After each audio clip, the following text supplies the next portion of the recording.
Job 1.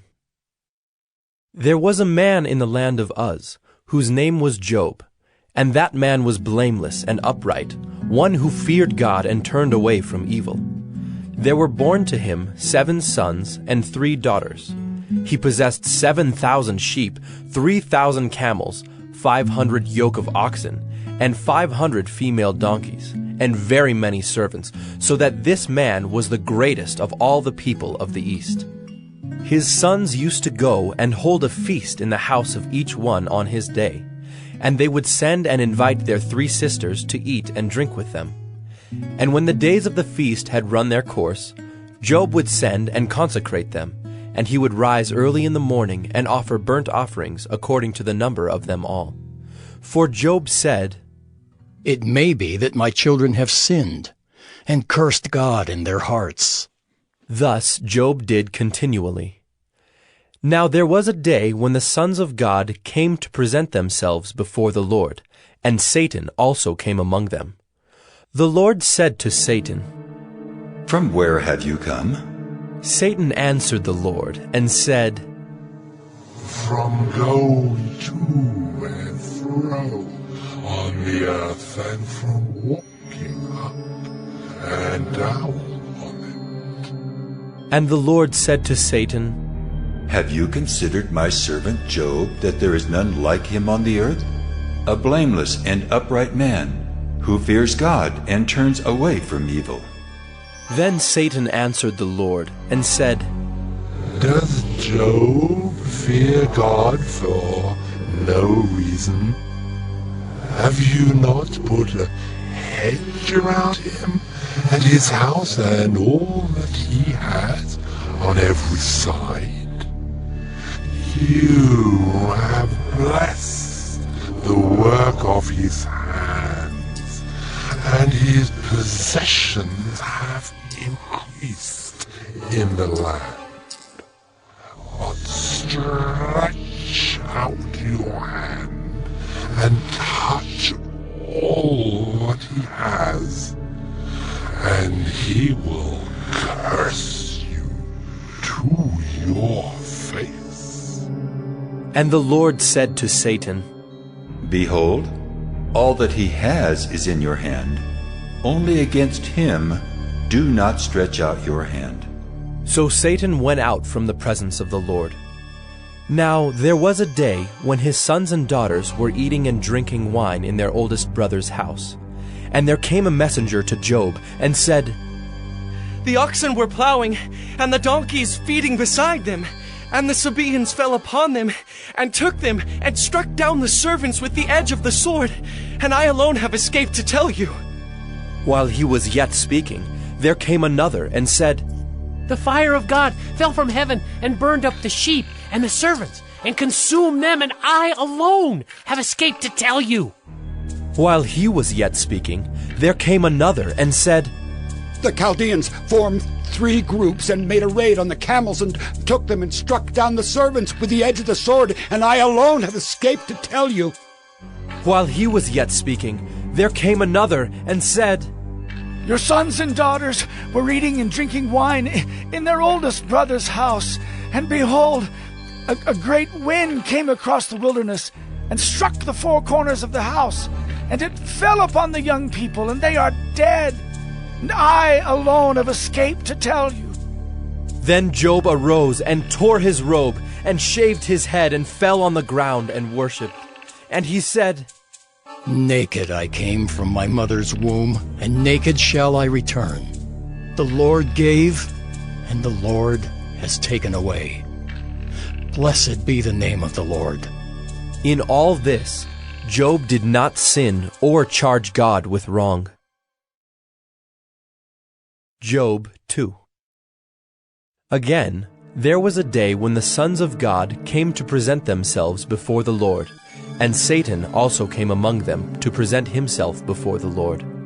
And the Lord said to Satan, "From where have you come?"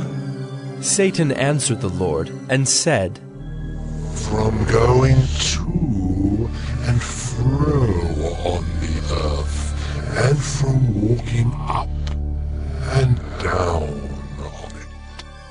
And the Lord said to Satan, Have you considered my servant Job? That there is none like him on the earth, a blameless and upright man, who fears God and turns away from evil? He still holds fast his integrity, although you incited me against him to destroy him without reason. Then Satan answered the Lord and said, Skin for skin. All that a man has, he will give for his life. But stretch out your hand and touch his bone and his flesh, and he will curse you to your face. And the Lord said to Satan, Behold, he is in your hand. Only spare his life. So Satan went out from the presence of the Lord, and struck Job with loathsome sores from the sole of his foot to the crown of his head. And he took a piece of broken pottery with which to scrape himself while he sat in the ashes. Then his wife said to him, Do you still hold fast your integrity? Curse God and die. But he said to her, You speak as one of the foolish women would speak. Shall we receive good from God, and shall we not receive evil? In all this, Job did not sin with his lips. Now when Job's 3 friends heard of all this evil that had come upon him, they came each from his own place: Eliphaz the Temanite, Bildad the Shuhite, and Zophar the Naamathite. They made an appointment together to come to show him sympathy and comfort him. And when they saw him from a distance, they did not recognize him. And they raised their voices and wept, and they tore their robes and sprinkled dust on their heads toward heaven. And they sat with him on the ground 7 days and 7 nights, and no one spoke a word to him, for they saw that his suffering was very great. Job 3. After this, Job opened his mouth and cursed the day of his birth. And Job said, Let the day perish on which I was born, and the night that said, A man is conceived, let that day be darkness. May God above not seek it, nor light shine upon it. Let gloom and deep darkness claim it. Let clouds dwell upon it. Let the blackness of the day terrify it. That night, let thick darkness seize it. Let it not rejoice among the days of the year. Let it not come into the number of the months. Behold, let that night be barren. Let no joyful cry enter it. Let those curse it who curse the day, who are ready to rouse up Leviathan. Let the stars of its dawn be dark. Let it hope for light, but have none, nor see the eyelids of the morning, because it did not shut the doors of my mother's womb, nor hide trouble from my eyes. Why did I not die at birth, come out from the womb and expire? Why did the knees receive me, or why the breasts that I should nurse? For then I would have laid down and been quiet. I would have slept. Then I would have been at rest with kings and counselors of the earth who rebuilt ruins for themselves, or with princes who had gold, who filled their houses with silver. Or why was I not as a hidden stillborn child, as infants who never see the light? There the wicked cease from troubling, and there the weary are at rest. There the prisoners are at ease together. They hear not the voice of the taskmaster. The small and the great are there, and the slave is free from his master. Why is light given to him who is in misery, and life to the bitter in soul, who long for death, but it comes not, and dig for it more than for hidden treasures, who rejoice exceedingly and are glad when they find the grave? Why is light given to a man whose way is hidden, whom God has hedged in? For my sighing comes instead of my bread, and my groanings are poured out like water.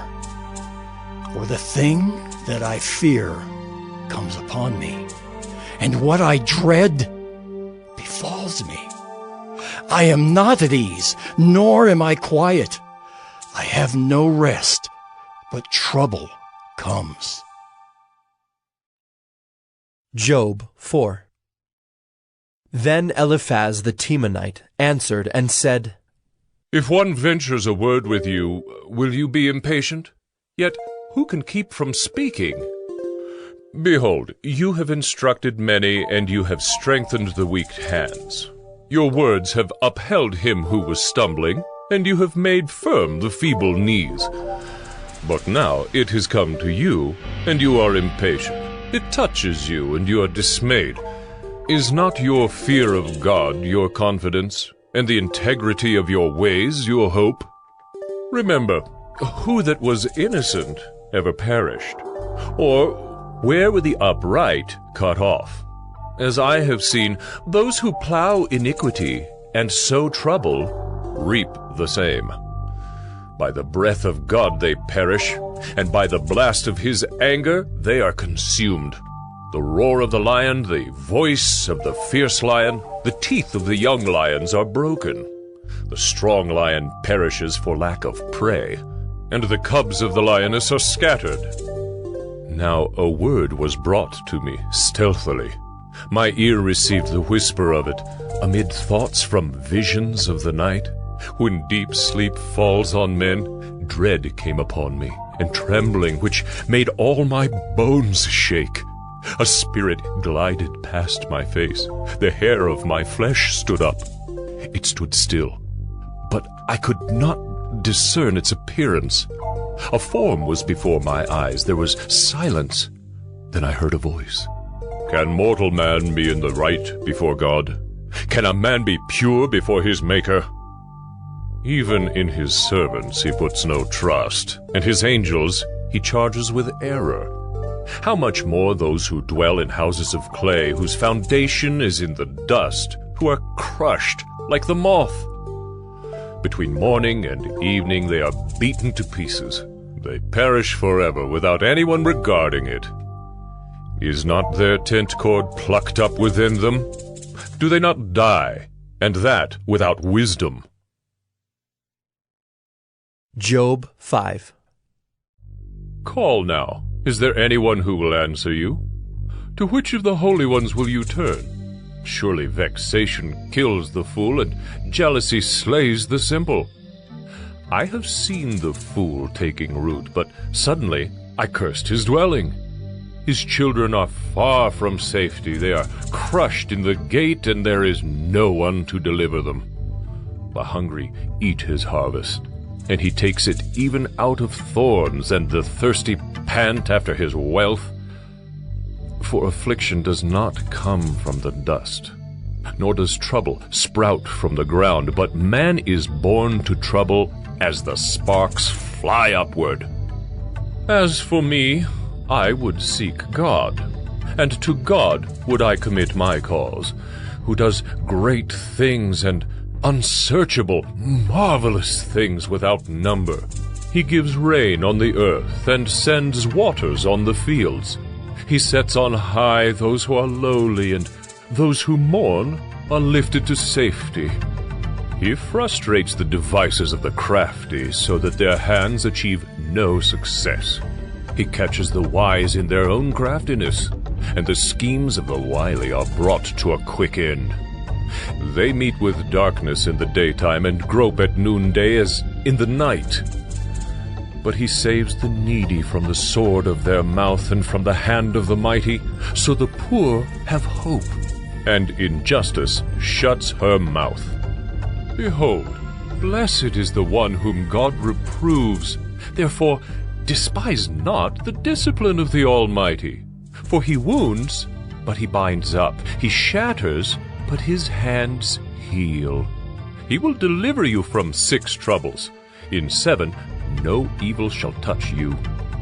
In famine he will redeem you from death, and in war from the power of the sword.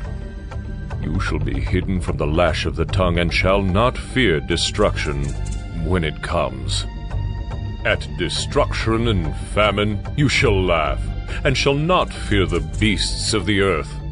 For you shall be in league with the stones of the field, and the beasts of the field shall be at peace with you. You shall know that your tent is at peace, and you shall inspect your fold and miss nothing. You shall know also that your offspring shall be many, and your descendants as the grass of the earth. You shall come to your grave in ripe old age, like a sheaf gathered up in its season. Behold, this we have searched out. It is true. Hear, and know it for your good.